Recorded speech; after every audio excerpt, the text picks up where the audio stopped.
오늘부터 갈라디아서를 강연을 시작합니다. 한 절도 빼놓지 않고 갈라디아서를 처음부터 끝까지 이렇게 강의할 겁니다. 오늘은 첫 시간입니다. 오늘은 첫 시간이기 때문에 갈라디아가 어떤 곳인지, 누구에게 보낸 것인지 잠깐 알아보겠습니다. 지도를 한번 보겠습니다. 이것이 옛날 로마 제국시대, 1세기 로마 제국시대의 지방을 이렇게 나누는 곳입니다. 이렇게 갈라디아라고 써있는 곳이 지금 터키 중앙부에 위에서부터 아래로 길게 제가 빨간색으로 약간 진하게 표시해놨습니다. 거기가 갈라디아 지방입니다. 근데 옛날에는 갈라디아가 저 북쪽인 줄 알았어요. 글씨가 있는 부분. 거기가 원래 갈라디아 사람들 사는 동네거든요. 근데 로마에 바울이 쓴 것은 로마의 행정구역명으로서 갈라디아를 썼습니다. 바울이 저까지 갈 가능성은 거의 없고요. 바울은 주로 이 밑에 지역에서 해안선을 따라서 선교를 했기 때문에 아마도 저 아래쪽 부분에 다니면서 선교를 했을 겁니다. 다음 페이지 한번 보세요. 이것이 바울이 1차 전도 여행의 그 간길입니다. 아마 갈라디아는 비시디아, 안디옥, 이고니온, 아마 루스드라 이런 지역이 아마 갈라디아가 아니었을까 이렇게 생각을 합니다. 오늘날 대부분 학자들이 그렇게 생각합니다. 됐습니다. 오늘날 그래서 이 갈라디아는 바울이 첫 번째 전도 여행할 때 갔던 곳입니다. 그래서 제가 바울의 전도 여행 순서를 따라서 제가 강의를 계속 해나가려고 합니다. 바울은 주로 지중해 연안을 따라서 또 로마 제국의 도로망을 따라서 전도를 하러 다녔기 때문에 아까 보여줬던 남쪽 갈라디아가 가능성이 매우 높습니다. 오늘은 1장 1절에서 5절을 가지고 은혜와 평화의 복음을 전하자는 제목으로 나누겠습니다. 이 갈라디아 교회에서 문제가 생겼었습니다. 그런데 그 문제점이 2세기의 기록들에 나타나 있습니다. 그 내용을 간추리면 다음과 같습니다. 바울은 전도할 때 오직 예수 그리스도를 믿음으로 구원을 받을 수 있다고 복음을 전했습니다. 바울이 이 복음을 세우로 교회를 세우고 떠난 뒤에 유대인 신자들이 갈라디아 교회에 들어와서 예수 그리스도만 믿음으로 구원받을 수 없다. 율법을 지키고 할례도 받아야만 구원받을 수 있다. 이렇게 주장해서 바울의 가르침을 정면으로 부인했습니다. 이들의 잘못된 가르침 때문에 많은 갈라디아 성도들이 바울의 가르침을 버리고 복음을 버리고 유대교 율법주의자들을 따라가게 된 것입니다. 이 소식을 들은 바울이 그들에게 진짜 믿음으로 돌아오라라고 호소를 했던 것입니다. 종교개혁자부터도 역시 이와 똑같은 해석을 했습니다. 갈라디아 교회 성도들은 거짓 사도들의 가르침을 받아서 율법의 행위들을 잘 지킴으로 축복을 받는다고 생각하고 있었습니다. 이와 같은 이들의 갈등이 사도행전 15장에도 나옵니다. 예루살렘 공의회에서 회의하는 장면에서 나옵니다. 사도들도 전부 율법을 지켜야 된다고 생각하고 있었는데 바울과 바나바가 보고를 합니다. 이방인들에게 그렇게 하지 말라고, 하나님께서 그렇게 하라고 하셨다고 이렇게 보고를 합니다. 많은 논쟁이 있었는데 야고보가 거기에다가 더 증거를 함으로써 결정이 됩니다. 그래서 이방인에게 율법과 할례를 요구하지 말자라는 것을 결정을 했습니다. 그렇지만 이들이 100% 찬성한 것은 아니었습니다. 반대하는 사람들이 있었겠죠. 이들이 아마 갈라디아 교회로 나중에 흘러 들어갈 것 같습니다. 예루살렘 교회 지도자들 중에서 일부가. 이들이 바울을 공격한 내용은 두 가지입니다. 하나는 바울의 사도로서 권위를 부정했고요. 두 번째로는 바울이 전한 복음 내용을 부정했습니다. 첫 번째로 바울의 사도로서의 권위에 대해서 생각해 보겠습니다. 유대인 거짓 선지자들은 바울의 사도권을 의심하게 함으로써 자신의 가르침이 더 신빙성이 있다라고 주장을 했습니다. 이들은 바울이 12사도 중에 한 사람이 확실히 아니다라고 한 것이죠. 하지만 자기들은 사도들로부터 직접 가르침을 받아서 그 가르침을 전하러 갔다. 그러므로 자기들이 가르침이 더 권위가 있는 것이다 라고 주장을 했고, 바울은 자기 스스로 사도라고 주장하는 사기꾼에 불과하다. 이렇게 주장을 했습니다. 저들의 잘못된 주장을 반박하는 내용이 1절부터 2절 사이에 나와 있습니다. 맨 처음부터 함께 읽어보겠습니다. 사람들이 시켜서 사도가 된 것도 아니요 사람이 맡겨서 사도가 된 것도 아니요 예수 그리스도께서 그리고 그분을 죽은 사람들 가운데서 살리신 하나님 아버지께서 임명함으로써 사도가 된 나 바울이 나와 함께 있는 모든 믿음의 식구들과 더불어 갈라디아에 있는 여러 교회에게 편지를 씁니다. 1절에 나와 있는 내용이 지금 말씀드린 것과 같은 것을 증명해 주는 말입니다. 사람들이 시켜서 된 것도 아니고 사람들이 맡겨서 사도가 된 것도 아니고 라고 말하고 있는데, 사람들이란 예루살렘 교회에 있는 11사도들을 말합니다. 11명인지 죽은 사람이 있었는지는 모르지만 그 사람들을 말하는 겁니다. 바울 자신이 예루살렘 교회에 있는 예수님의 제자들이 시켜서 된 것이 아니라 누가 된 거라고요? 하나님, 그리스도와 하나님이 직접 맡겨서 된 것이다라는 겁니다. 여기서 사람들이 시켜서 된 것이 아니라는 말을 꼭 집어넣은 이유가 무엇입니까? 다른 복음서에는, 서신서에는 그런 말이 없습니다. 인사말에. 그게 바로 갈라디아 교회에 잘못 가르침을 주던 어지럽히던 무리들을 염두에 두고 하는 말입니다. 저들이 자신들은 사도들에게 파송을 받았고 바울은 아무것도 아니다, 생사기꾼이다, 이렇게 주장했기 때문입니다. 바울은 저들과는 달리 그리스도와 하나님에 의해서 사도가 되고 있다고 강조하고 있는데, 사도라는 말은 원래 보냄을 받은 자, 아포스톨로스라고 하는데요, 아포라는 말은 멀리라는 말이고요, 스톨로스라는 말은, 스텔로라는 말은 보낸다는 말입니다. 멀리 보낸다는 말인데, 예수님께서 부활하신 후에 제자들에게 나타나서 제자들을 온 민족에게 파송을 하셨습니다. 그래서 사도라고 부른 겁니다. 이 사도라는 말은 다른 사람을 가리키지 않고 오직 그 예수님이 가르친 직접 제자들만 말하는 것입니다. 12제자 중에서 하나가 빠지는. 그렇기 때문에 바울을 사도로 인정하지 않는 사람이 많았습니다. 바울은 예수님 살아계실 때 따라다닌 사람이 아니거든요. 하지만 바울은 부활하신 주님을 만났고 그리스도에게 직접 말씀을 받아서 전하는 파송받은 선교사, 사도라고 증명하고 있는 것입니다. 사도라는 말은 단순히 그리스도의 증인이라는 말이 아닙니다. 바울이 1절에서 자신만을 뭐라고 불렀냐면 예수 그리스도의 사도라고 했고, 또 다른 사람들은 뭐라고 불렀습니까? 믿음의 뭐라고 그랬어요? 1절에? 2절에? 믿음의 식구들이라고 했는데 원래는 형제들입니다. 근데 왜 남녀 차별하냐 해서 일반적인 말로 식구라고 쓴 겁니다. 원래는 형제들입니다. 자, 자신을 사도라고 부르고 자신의 교회의 리더들은 뭐라고 불렀습니까? 형제라고 불렀습니다. 그렇다면 이 사도라는 말은 누구나 그리스도를 증언하는 사람을 다 사도라고 부른 건 아닙니다. 예수님께 직접 말씀을 받아서 증거하는 11사도와 자신을 포함해서 하는 말입니다. 자, 그러므로 자신을 사도라고 소개하는 이유가 뭡니까? 자신이 전하는 말이 자기 말이 아니라 예수 그리스도께서 직접 하신 말씀이라는 것입니다. 예수 그리스도께서 이 말을 하라고 임명했다는 것이고, 죽은 자 가운데서 살리신 하나님께서도 역시 자신을 그렇게 임명했다라는 겁니다. 이처럼 자신은 사도들로부터 임명받은 게 아니라 하나님의 아들 그리스도와 또 하나님으로부터 직접 임명받았다고 말하는 것은 단순히 내가 사도다라는 것을 증명하기 위해서 하는 게 아닙니다. 만약 자기가 사도가 아니라면 자기가 전한 복음 전체가 다 어떻게 됩니까? 가짜가 되는 거죠. 자기가 하나님께 받은 말씀, 그리스도께 받은 말씀이라고 했는데 자기가 사도가 아니라고 하면은 그 전한 복음이 다 무효가 되기 때문에 지금 길을 쓰고 사도라는 것을 증명하고 있는 것입니다. 오늘날 우리는 바울이 쓴 편지들만 갖고 있고 직접 말을 들을 수는 없습니다.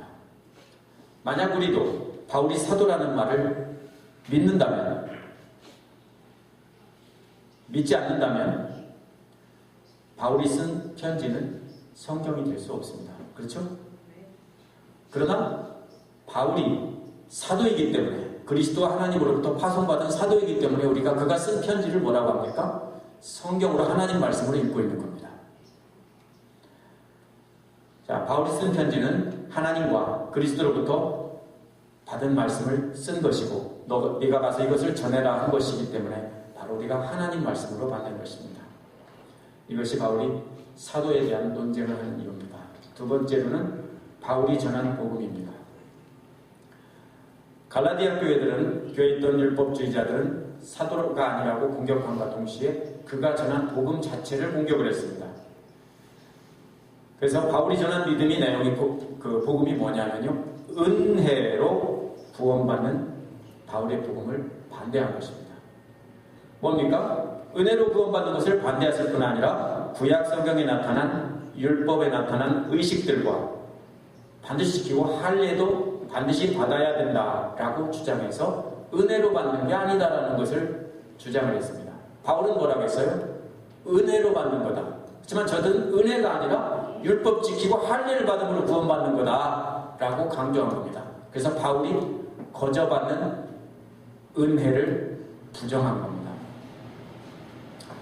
자, 그렇다면 바울이 전한 복음이 무엇인지 핵심이 3, 4절에 나와 있습니다. 함께 읽어보겠습니다. 시작. 우리 아버지 하나님과 주 예수 그리스도께서 내려주시는 은혜와 평화가 여러분에게 있기를 빕니다. 예수 그리스도께서는 하나님 아버지, 우리 아버지의 뜻에 따라 우리를 이 악한 세대에서 건져주시려고 우리 죄를 대속하기 위하여 자기 몸을 바치셨습니다. 단순히 인사말 같지만 단순한 인사말이 아닙니다. 3절에서 핵심 단어가 뭡니까? 은혜와 평화, Grace and Peace입니다. 이는 바울이 전하는 복음의 핵심이기도 합니다. 바울의 구원의 본질은 하나님과의 평화입니다. 하나님과의 화해인 것입니다. 그런데 이 평화의 근원은 값없이 주시는 하나님의 은혜에서라는 겁니다. 이것이 은혜입니다. 그래서 은혜와 평화를 말하고 있습니다. 따라서 은혜와 평화는 뗄 수 없는 관계입니다. 하나님의 평화는 받을 자격이 없는 사람들에게 하나님께서 은혜로 거저주신 것입니다.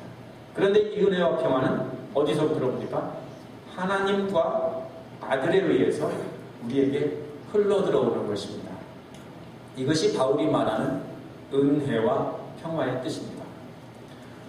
원래 우리가 다른 사람에게 잘못해서 원수가 됐다면 잘못한 우리가 그 입힌 피해에 대해서 보상을 하고 용서를 구한 뒤에 화해하자고 손을 내밀어야 옳습니다.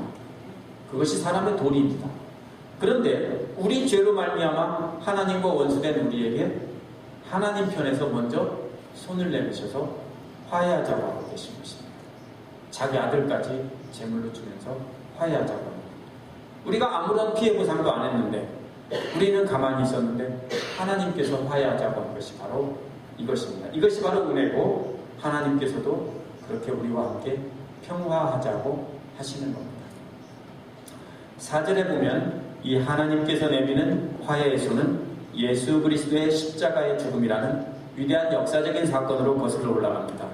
그리스도께서는 이 악한 세상에 빠져 허우적거리는 우리를 건져주시려고 하나님 아버지의 뜻에 따라 자기 몸을 바치신 겁니다. 이것이 바로 3절 4절에 요약된 바울이 전한 복음입니다.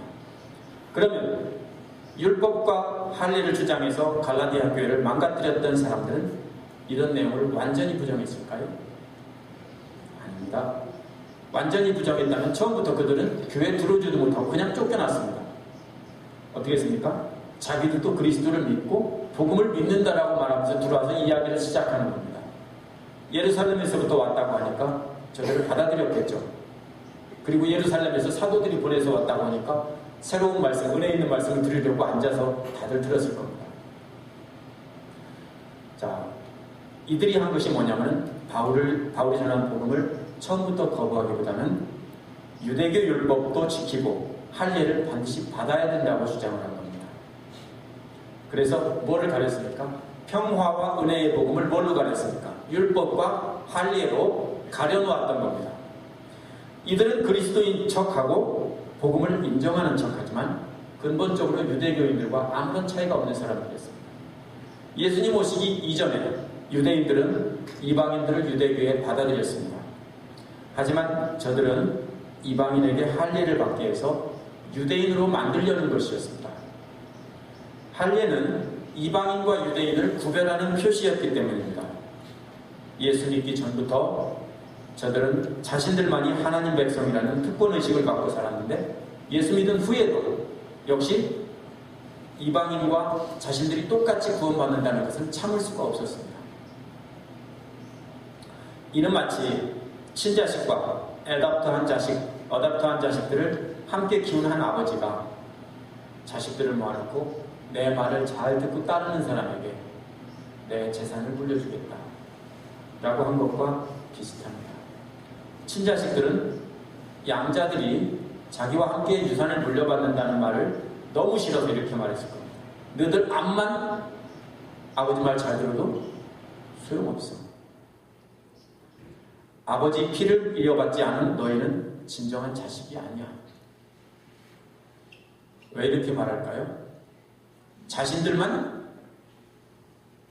그 아버지 유산을 독점하려고. 유대인들도 똑같습니다.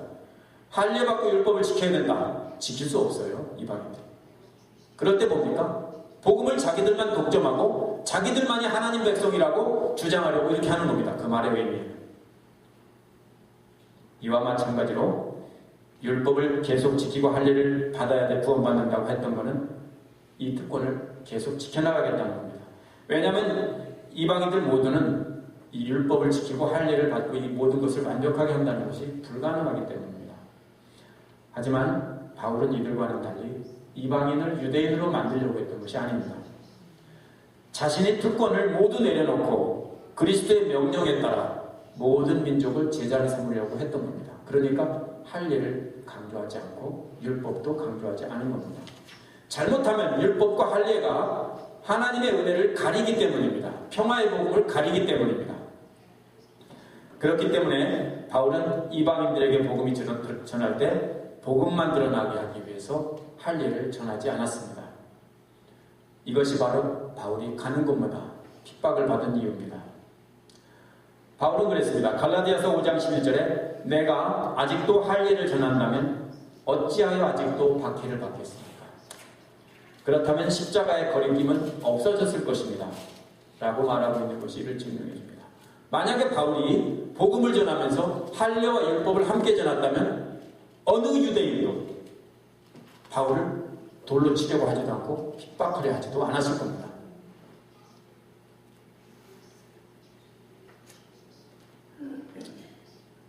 율법과 할례로 통해서 구원받는다고 하면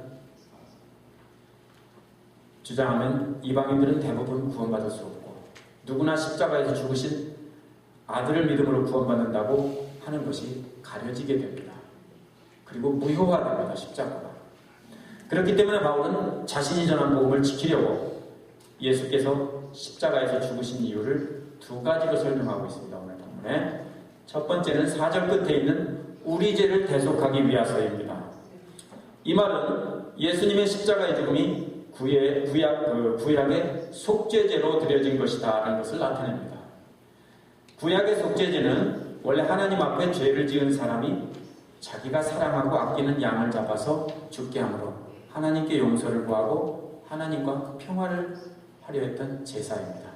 그런데 아까 말씀드린 대로 하나님께서 거꾸로 자기 아들을 보내셔서 속죄제물로 죄 지은 사람들을 대신해서 죽게 하시고 화해하려고 했던 것입니다. 이것이 바로 4절 끝에 나와 있는 바로 우리 죄를 대속하기 위해서라는 말입니다. 두 번째 이유는 악한 세상에서 건져주시려고입니다. 건져주시려고라는 말은 원래 물에 빠져 죽어가는 사람을 구조해주는 것과 같은 말을 뜻합니다.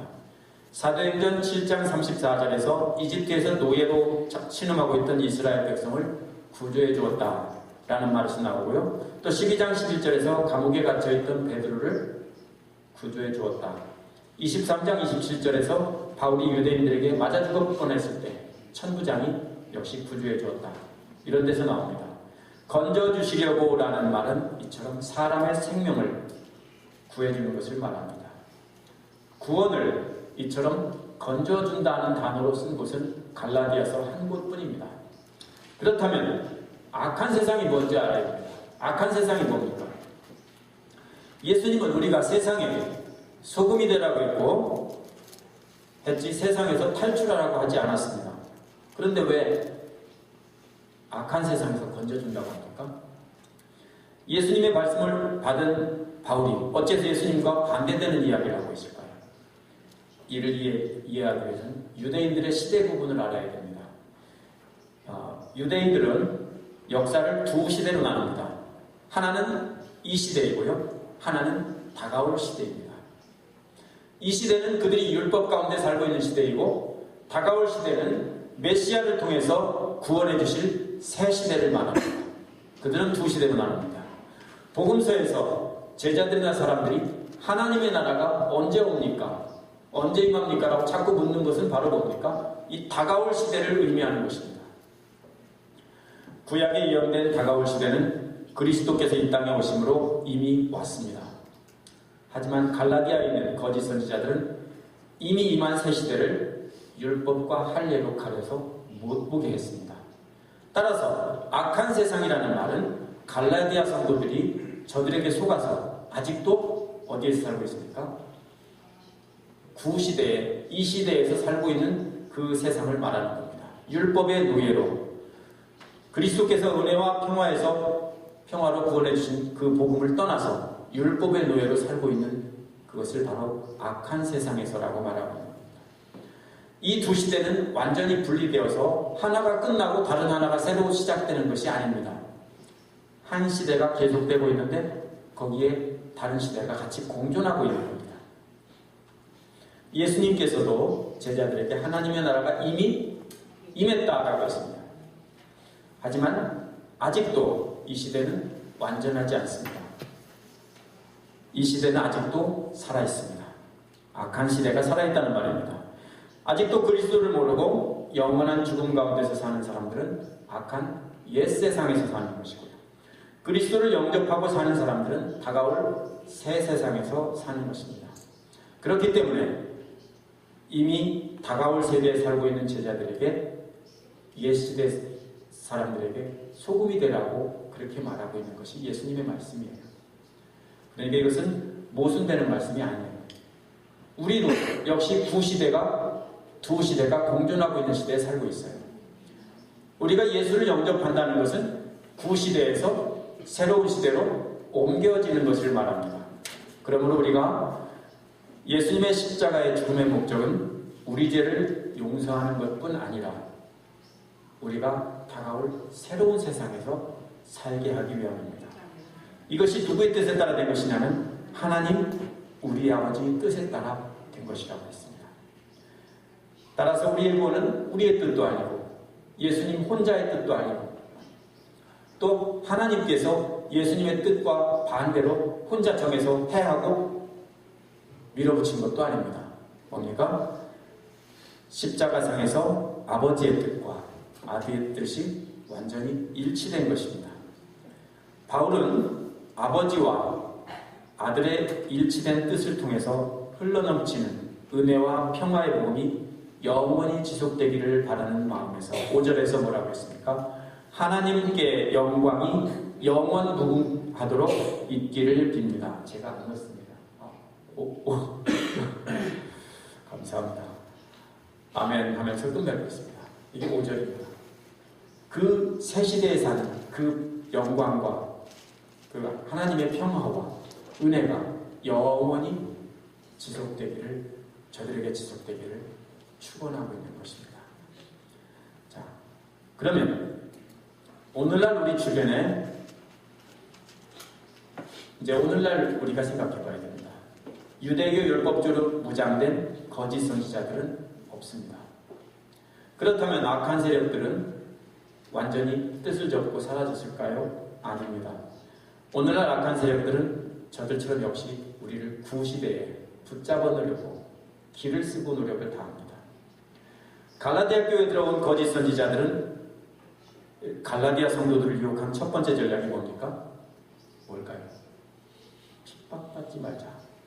아마라고 그렇게 유혹했을 겁니다. 성경에 나와 있지 않습니다. 그러나 저들은 핍박받지 말자. 왜 율법과 할례를 받아야 된다고 주장하냐면은 그걸 안 하면 너희들이 핍박받으니까 율법도 지키고 할례도 받으면은 아무도 너희를 그리스도인이라고 핍박할 사람이 없다라는 겁니다. 바울을 봐라 그랬을 겁니다. 바울을 봐라. 공연히 율법과 할례를 반대하다가 맞아 죽을 뻔하지 않았느냐. 율법도 지키면서 그리스도를 믿으면 핍박도 안 받고 좋지 않느냐. 아마 저들 거짓 교사들은 그렇게 주장했을 겁니다. 오늘날 악한 세력도 전략이 비슷합니다. 저들도 어떻게 하면 핍박받지 않고 화합하면서 그리스도를 믿을 수 있느냐 이렇게 유혹합니다. 어떻게 하면 핍박받지 않을까요? 만약 우리가 어려운 사람들만 돕고 십자가의 복음을 원색적으로 전하지 않는다면 아무도 여러분을 핍박할 사람이 없습니다. 맞죠? 우리가 구제사업만 하고 좋은 일 하고 어려울 때 도와주고 그러면서 우리끼리 나이스한 사람으로만 산다면 아무도 우리를 핍박하지 않습니다. 교회가 왜 핍박을 받습니까? 예수 그리스도의 십자가만 믿어야 구원받는다고 말을 하니까 핍박을 받는 겁니다.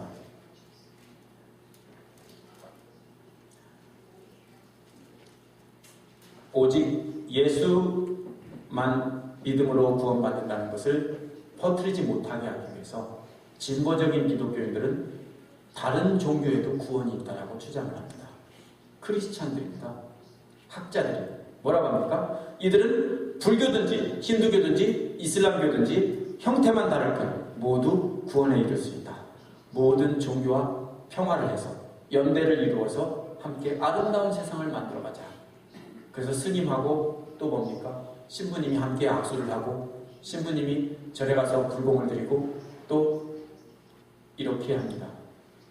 쇼를 하죠. 우리도 이러한 종교다원주의자들의 유혹에 유혹되기 쉽습니다. 이들은 오직 예수만 주장하지 말라고 합니다. 그래야 화합하고 평화로울 수 있다고 합니다. 저는 이들을 뭐라고 부릅니까? 사탄의 앞잡이라고 부릅니다. 왜요? 믿는 사람들을 유혹해서 믿지 못하게 만들기 때문입니다. 오늘날 저들의 전략은 바로 이렇게 교묘하게 나옵니다. 두 번째 전략이 뭔지 압니까? 복음의 내용을 자기들만 독점해서 사람들이 보지 못하게 눈을 가리는 겁니다. 저들은 우리가 바울과 같은 복음의 증인들이 기록한 증언들을 읽고 묵상하는 것을 가장 두려워합니다. 왜? 우리가 분명한 믿음 위에 설 것이기 때문에 그것을 계속 읽는 것을 반대합니다. 바울이 자신의 권위가 그리스도와 하나님께서 왔다고 주장한 것도 바로 말씀을 분명히 알고 악한 세력에게 넘어가지 말라고 자기의 권위가 하나님께서 왔다 이렇게 말한 겁니다. 어떻게 말씀에 눈을 못 뜨게 합니까?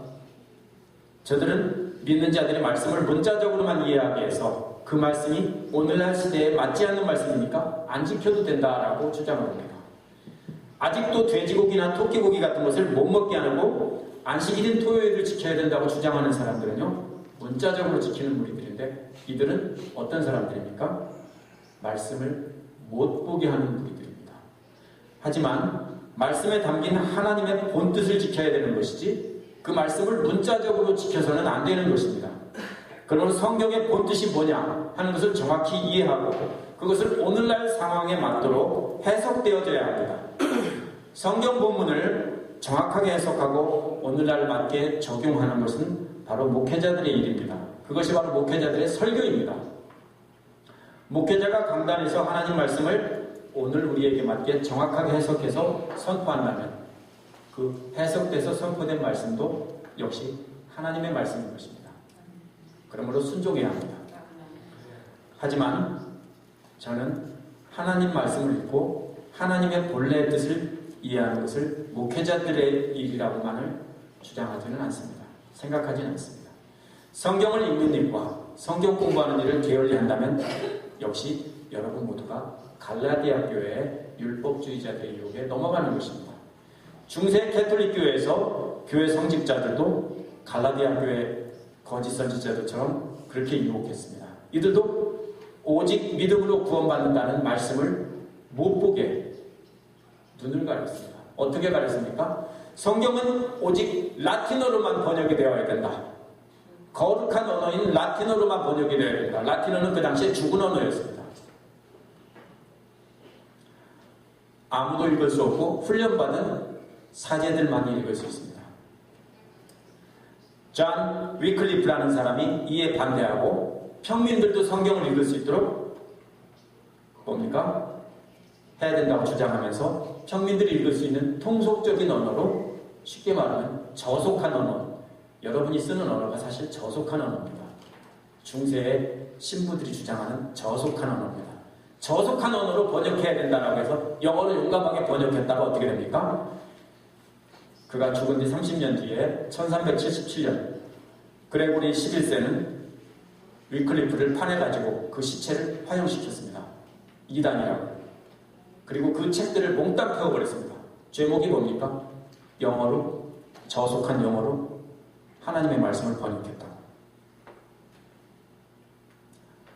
오늘날 복음을 반대하는 세력들은 역시 비슷합니다. 못 보게 해요. 어떻게 합니까? 어떤 이들은 아직도 킹제임스 버전만이 하나님의 영감받은 말씀이라면서 다른 번역들을 멸시하고 못 보게 합니다. 킹제임스 버전은 1611년에 번역을 마친 성경입니다. 몇 년 됐습니까? 정확히 400주년이네요. 30여 년쯤이나 40여 년쯤, 제가 젊을 때나 어릴 때만 해도 미국에서 와보진 않았지만요, 책을 조사해보면 미국 사람들도 대부분 킹제임스 버전만 썼다고 합니다. 교회에서.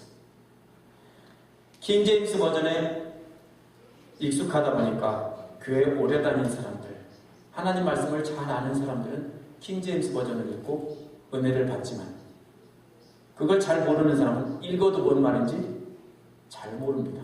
읽기 싫죠. 고어가 들어있고 자꾸 불편하니까 읽기 싫어요. 어떤 사람들은 뭐랍니까? 가장 아름다운 영어로 쓰여졌으니까 이것이 진짜 하나님 말씀이다. 웃기지 마세요. 저는 킹제임스 버전이 나쁘다는 뜻이 아닙니다. 좋은 성경이에요. 그러나 그것만이 아니라는 거죠. 왜? 그냥 번역된 하나의 성경이에요. 어떤 일이 벌어졌습니까? 읽어도 재미도 없고 이해도 못하는 젊은이들이 성경을 멀리하기 시작했고, 그 결과 수많은 미국인들이 성경에서 떠난 삶을 살았고 무늬만 크리스찬이 됐다고 저는 생각합니다. 율법과 할례를 강조해서 복음의 본질을 흐려놓고 복음에서 떠나게 한 갈라디아 교회의 거짓 선지자들이나 성경 번역을 방해했던 중세 캐톨릭 교회의 성직자들이나 오직 킹제임스 버전만이 영감받은 말씀이라면서 다른 번역을 못 읽게 하는 그런 사람들이나 다 뭡니까? 여러분 모두가 예수를 안 믿는 사람들까지 다 복음을 쉽게 접할 수 있게 하는 것을 방해합니다.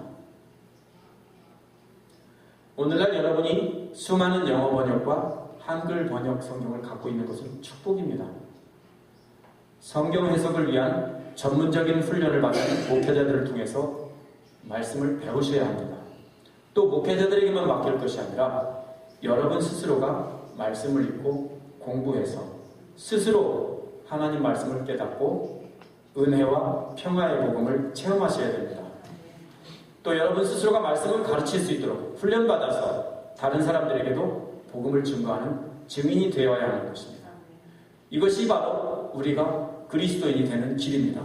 그런데 자꾸 뭐라고 합니까? 목회자만 성경을 읽고 해석하는 것이고 우리는 읽지 않아도 된다는 생각을 자주 합니다. 이게 뭡니까? 사탄의 전략입니다.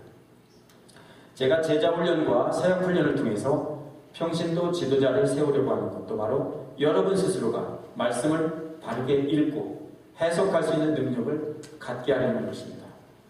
제가 독점하면 저는 참 편합니다. 제가 뭔 말을 해도 여러분들이 모르죠. 그렇죠?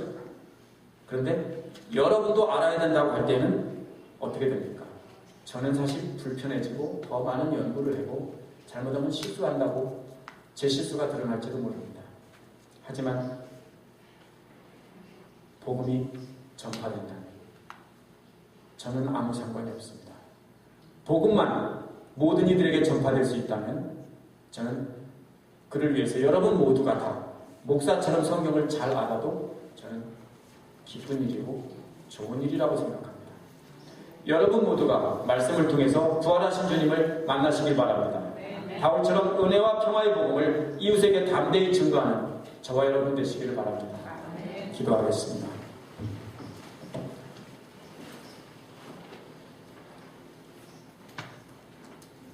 우리 이 시간